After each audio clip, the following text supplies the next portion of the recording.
नमस्कार YouTube family, cook with Sonali मराठीजमध्ये तुम्हा सर्वांचे खूप खूप स्वागत। तर आज आपण बनवणार आहोत अगदी 1 वाटी तांदळापासून टम्म फुगणारे वडे। तुम्ही ते पाहू शकता, अगदी खुसखुशीत असे हे वडे बनले जातात। रेसिपी संपूर्ण टिप्ससह मी तुमच्यासोबत इथे शेअर केलेली आहे। व्हिडिओ कुठेही स्किप न करता संपूर्ण रेसिपी तुम्ही इथे पहा। ऐनवेळी जर कोणी पाहुणे आले तर अशा वेळी तुम्ही हे वडे बनवू शकता। अगदी गोड वडे आहेत, चवीलाही अप्रतिम लागतात, त्याचबरोबर घरच्याच साहित्यामध्ये बनवले जातात। चला तर रेसिपीला सुरुवात करूया। तर सुरुवातीला एक पातेले घेतले, त्याच्यामध्ये 1 ग्लासभर पाणी ओतायचं आहे। आता याच्यामध्ये 1 वाटी मी ते गूळ घातलेला आहे। तुम्हाला जर जास्त गोड हे वडे नको असतील तर तुम्ही इथे गुळाचा वापर कमी केला तरी चालेल। आता हे छान गूळ फक्त आपल्याला वितळवून घ्यायचं आहे। व्यवस्थित गूळ उकळल्यानंतर आता हा आपल्याला गुळाचं पाणी हे गार करून घ्यायचं आहे।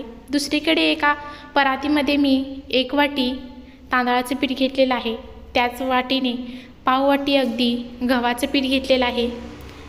त्याच्यामध्ये घालायचं आहे चिमूटभर मीठ, 1 चमचाभर तेल घालायचं आहे आणि संपूर्ण पीठ व्यवस्थित मिक्स करून घ्यायचं आहे। दोन्ही पीठ वापरताना चाळून घ्यायचे आहे।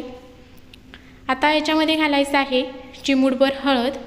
हळदी म्हणजे मुळे खूप छान कलर येतो वड्यांना। आता पुन्हा एकदा सर्व पीठ व्यवस्थित मिक्स करून घेतलेलं आहे।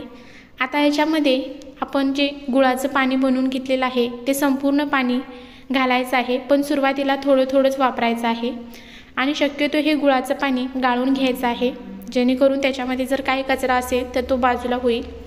आता याच्यामध्ये थोडं पाणी घालत आपल्याला घट्टसर पिठाचा गोळा मळून घ्यायचा आहे। तुम्ही इथे पाहू शकता, अगदी घट्टसर असा हा पिठाचा गोळा इथे मळून आपला तयार आहे। असा छान मऊसूत पिठाचा गोळा आपण इथे मळून घेतलेला आहे। आता याच्या पिठातील थोडासा गोळा करून आपण सुरुवातीला एक 4-5 गोळे बनवून घेऊया आणि नंतर आपण हे वडे बनवायला घेऊया। हे वडे आपण न लाटता बनवणार आहोत। तर इथे तुम्ही पाहू शकता, मी एक 4 गोळे करून घेतलेत। आता इथे मी वडे बनवण्यासाठी एक पातेले घेतले, ते पलटी घातलेलं आहे, त्याचबरोबर एका वाटीमध्ये तेल घेतलं आहे, त्याचबरोबर इथं एक प्लास्टिकची पिशवी घेतली। आता त्या पिशवीला मधोमध थोडंसं तेल लावून घ्यायचं आहे। पिशवी आपली स्वच्छ असावी, धुतलेली असावी। आता एक छोटासा जो आपण पिठाचा गोळा घेणार आहोत त्याला थोडंसं तेल लावून घ्यायचं आहे आणि पिशवीच्या मधोमध ठेवून आपल्याला वरती हाताच्या सहाय्याने हा वडा असा थापून घ्यायचा आहे। बघा, असा चारी बाजूने एकसारखा आपल्याला हा वडा थापून घ्यायचा आहे। आता इथे मी अगदी छोटे वडे बनवणार आहे, त्याच्यासाठी मी इथे एक प्लेट घेतलेली आहे। आपण ह्याला आकार देण्यासाठी ह्या प्लेटचा वापर करून इथे असं थोडंसं आपल्याला दाबून ह्याचा गोलाकार बनवायचा आहे आणि इथे तुम्ही पाहू शकता आपला वडा बनून तयार आहे। तर याच पद्धतीने मी सर्व वडे बनवून घेतले।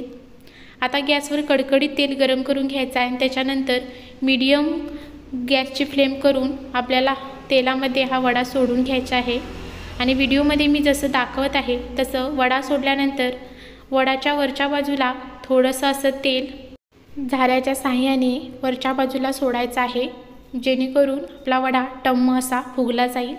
आणि तुम्ही ते पाहू शकता, अगदी टम्म असा हा वडा फुगला गेलेला आहे। पुन्हा इथे आपण एक वडा तळून पाहूया। तर सेम पद्धतीने झाऱ्याच्या सहाय्याने थोडंसं आपल्याला वरच्या बाजूला तेल सोडायचं आहे, म्हणजे अगदी पटकन असा टम्म वडा फुगला जातो। पण ही स्टेप फॉलो करताना आपण सावधगिरी बाळगायची आहे, कारण तेल कडकडीत गरम असतं, त्याच्यामुळे सावधगिरी बाळगूनच आपल्याला हे वडे तळायचे आहेत। आणि तुम्ही ते पाहू शकता, अगदी टम्म फुगलेले असे हे गोड वडे आपले तयार आहेत। रेसिपी आवडली असेल तर चॅनलला सबस्क्राईब, लाईक करा, व्हिडिओ शेअर करा। तुम्ही एकदा ही रेसिपी नक्की ट्राय करा। धन्यवाद।